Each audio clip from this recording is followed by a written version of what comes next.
While cities like Sydney and Melbourne thrive on the east coast, the west coast of Australia remains largely empty. Despite Australia's enormous size, only a fraction of the population lives here. What is the reason that this area is so underpopulated, and why is it expected to stay like this in the future? When it comes to size, the entire continent's landmass can beat Europe at its game. The only European country that is bigger than Australia in terms of landmass is Russia. For a worldwide comparison, Australia is the planet's sixth largest country after Russia, Canada, China, the USA, and Brazil.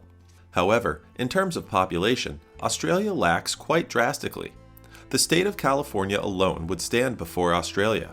With a population of around 27.46 million as of October 2024, the country hypothetically can host several million more people just with the metric of isolated land alone. Yet not every landmass is meant to be inhabited. For a world that is grappling with problems like overpopulation and lack of human settlements, this paradox is rather curious. In the postmodern world, it is very hard to define what cities ought to be, especially when urbanism is at its apex. Almost everywhere in the world, countries are developing new towns and cities to settle the growing populations, and consequently, industries. It is a newer yet novel definition of the gold rush. Then why isn't Australia doing the same? Especially when Western Australia is an empty land waiting to be populated. For the locals, that alternative reality would be an urbanistic disaster. Why is that so?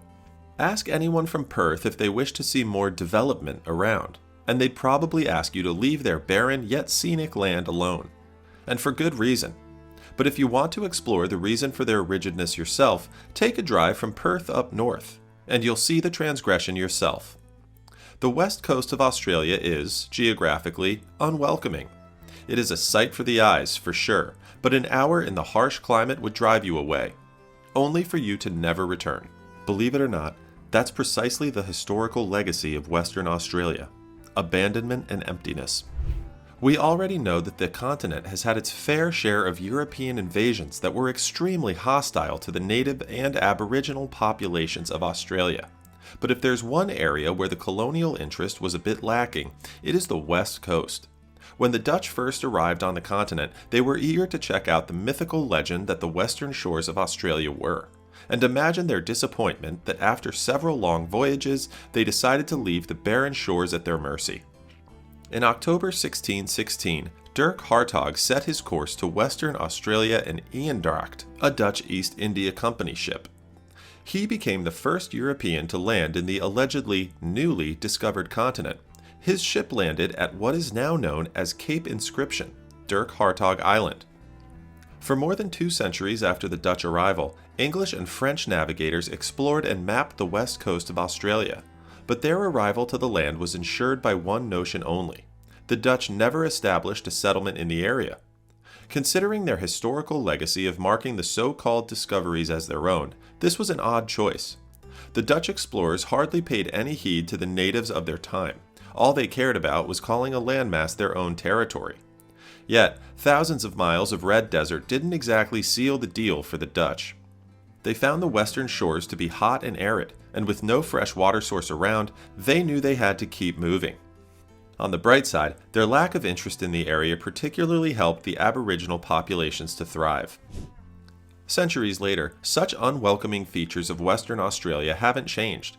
While humankind is known to artificially interfere with Earth and its challenging topography, this is not the case here.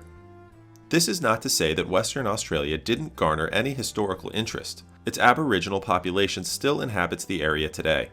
But in terms of colonial influence, the barren land was always sidelined. The British invaders established settlements on the east coast starting in 1788, but it was only in 1826 that they set their eyes on the west coast. Even then, it was just to forestall the French forces. Like the Dutch, the British also disliked the arid land of the area. Historically, the mass immigration to Australia was massively marked by the colonial roots and interest. Since the non-native population didn't see their predecessors taking a keen interest in settling near the western shores of Australia, they backed out too. Perhaps the biggest hurdle back then and today is the lack of freshwater sources around the western shores. Today, almost 95% of the world's population lives near a permanent source of fresh water supply, or at least aspires to. That can't be the case for Western Australia, as its lakes deform due to its severe climatic conditions. Of course, one can counter with how desalination is an option today, but the foremost question to ask is how lucrative the area is in the first place. The idea isn't to be rule of thumb economists here, but as the legend goes, the state of Australia would want something out of its western shores before spending billions of dollars on it. It goes without saying that desalination is expensive. However, there are some non-monetary and principled costs too. So far, the state of Australia hasn't done a super impeccable job in navigating the self-governing rights of the indigenous populations. If it begins to massively develop Western Australia, it will have some big questions to answer. But even if Western Australia were to become more urbanized, residents would still face challenges like extreme heat, dehydration, and limited job opportunities.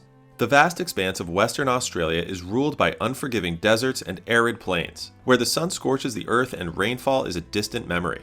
Towering over the landscape is the Great Victoria Desert and the barren stretches of the Nullarbor Plain, land so hostile that it refuses to yield to agriculture or urbanization. In the vast stretches of the Northern Territory and Western Australia's outback, places like the Great Victoria, Great Sandy, Simpson, and Tanami deserts feel completely cut off from civilization. During the day, even without the faintest breeze from the coast, the heat becomes overwhelming, and the dry air makes it feel even more suffocating. Then, as the sun sets, the temperature plummets, turning the once scorching desert into a cold, desolate wasteland. That is only half the picture. The state's economy has long relied on its rich natural resources, particularly the iron ore in the Pilbara region. However, while mining is profitable, it is labor-intensive and concentrated in remote locations.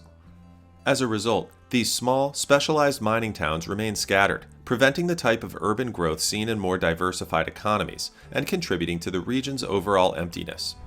We have already talked about the infertile land in the region. More recently, there have been discussions about artificially flooding the land to increase its fertility to start small farmlands. However, the plan is not only costly, but it is incomplete too. Farmland won't survive without rainfall, and unless the state plans on using millions to create artificial showers, there's no point whatsoever. At the end of the day, the state's interest comes down to returns on their investment. Even if they do start a mass population program in Western Australia, it's hard to see how they'll master the ruthlessness of nature to justify their spending. With a growing focus on green energy and a sustainable economy, any big mining project in the area would create a backlash. It would be another Tuesday for the government, but the green energy lobby is known to showcase its power in one way or another. The western shores of Australia are political for more than one reason, though. The lack of fresh water supply has alienated the region historically, but in the early 1990s, there was major hype for the Kimberley pipelines. At the heart of it, the project was to solve the water problems faced by Perth, which are expected to exacerbate by the 2050s.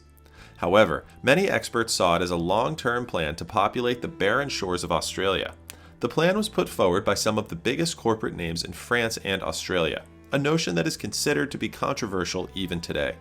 The Water Resources Minister, Ernie Bridge, had hailed the initiative, though. Nature and money. Those are the two powerful reasons why we won't see a populated Western Australia anytime soon. The cost of building the pipelines is colossal, and nature remains ruthless.